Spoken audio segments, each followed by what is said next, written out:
meaning that we derive from the poem Eldorado is that if one looks for happiness, one will never find it. Eldorado follows the Gothic plot for a fairy tale. In stanza 1, the rise, the character is happy and proud and is also eager to accomplish more in the speaker's life. In stanza 2, it's the crash, so there's a sincere mistake, and pride represents an irresistible challenge. In stanza 3, the fall, which is also the stages of grief and transformation, here one usually meets with a true monster, which can also be their own monstrous nature. There's threats and promises, and negotiation, which is temptation and persuasion. In stanza 4 is return to society. Here there's unfinished business with the monster or themselves. There is a conclusion which will end in a new life. Because Gothics are about the individual deals with being transformed to their own worst nightmare, in other words, how they deal with their own monstrous issues, it's all about the battle within. The climax of the Gothic isn't the battle with the monster that needs to be slain, it's how the main character chooses to deal with their own monstrous ways. In stanza 1, the rise is shown through line 5 singing a song. This is auditory imagery and shapes the meaning by showing the happiness and the eagerness of the knight when he is trying to find Eldorado or his own idea of happiness. The Gothic format for stanza 2 entails a sincere mistake by the speaker. In the poem, the shadow is a metaphor for the regret that comes over the speaker as the speaker looks back on his life and sees what was not achieved because the speaker has been so consumed on finding Eldorado. This regret that the speaker has because he did not live his life as he intended implies the speaker has made a mistake in choosing to search for Eldorado. In the Gothic fairy tale format, the speaker meets the pilgrim shadow, or the pilgrim ghost. In stanzas 3 and 4, the meaning between the pilgrim shadow and the knight shapes the meaning because according to the fairy tale format, the monster, or in the poem the shadow, is trying to communicate to the speaker. This monster is trying to convey that if one is looking for happiness, one will never find it because they're stuck looking at the future and not living in the moment. This goes back to the meaning because the shadow tells the knight to stop searching for happiness and look through God and life to see the happiness is right in front of the speaker. Also, in stanza 4, there's an allusion, which is the valley of the shadow. This is a biblical reference to the state of mind that God will lead one to righteousness or happiness.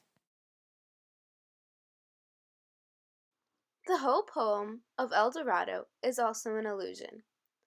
The knight in the poem is an allusion to Sir Walter Raleigh and his quests. Sir Walter Raleigh was an English knight who made 2 trips to Guinea to search for Eldorado.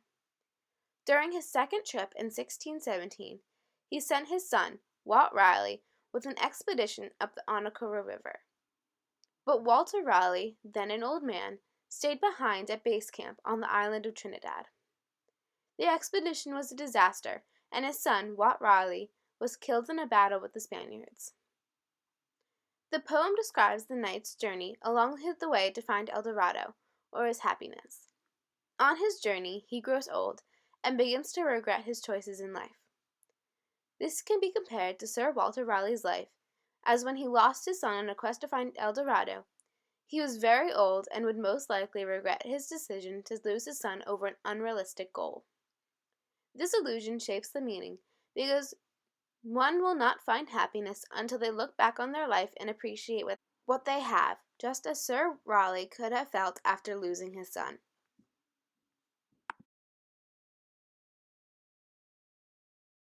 Eldorado, that is mentioned several times in the poem, is also an allusion. Eldorado is a city or country of fabulous riches held by 16th century explorers to exist in South America. Many legends say that the city is made of gold and holds great wealth and opportunity. This allusion shapes our meaning because Eldorado can be used as a metaphor for the wealth and happiness that one desires. The repetition of Eldorado continuously shapes the meaning by enhancing the allusion to wealth and riches. The repetition shows that throughout the poem, all the knight is looking for is Eldorado, or his own idea of happiness. This accentuates the knight's desire to find what Eldorado holds, shaping the meaning that the knight was looking for happiness, but it's unlikely that he will ever find it. The repetition of the shadow in the poem has a significant meaning. The word shadow is repeated in every stanza and is always at the end of the third line. In the first stanza, the shadow is being used to describe day and night, or time passing. In the second stanza, it's figuratively conveying the guilt that the knight has as it is coming over his normally happy heart. In the third stanza, the shadow is referring to a ghost or spirit that will guide him. And finally, in the fourth stanza, the shadow alludes to a biblical reference in the valley of the shadow.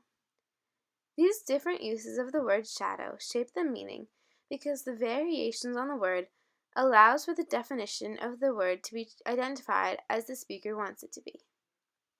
In other words, there are many shadows or darknesses in the poem, yet some of them allow the speaker to come out of the darkness. The shadow that falls over his heart is later lifted by the pilgrim shadow, as he leads him to the valley of the shadow to get rid of the darkness on his heart.